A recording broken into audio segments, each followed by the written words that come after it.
আহলান সাহলান মাহে রমজান, লাইলাতুল কদরের রাত, রহমত নাজাত মাগফিরাত।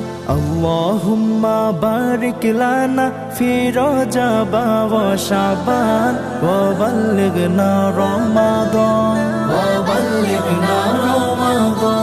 রমজানের প্রথম দশকে আল্লাহর রহমত নাজিল হয়, দ্বিতীয় দশে মহান আল্লাহ মাগফিরাতে মগ্ন হয়, গুনাহ মাফে মগ্ন হয়। রমজানের প্রথম দশকে আল্লাহর রহমত নাজিল হয়, দ্বিতীয় দশে মহান আল্লাহ মাগফিরাতে মগ্ন হয়, গুনাহ মাফে মগ্ন হয়। শেষ দশকে পাপে বান্দা, শেষ দশকে পাপী বান্দা আজব থেকে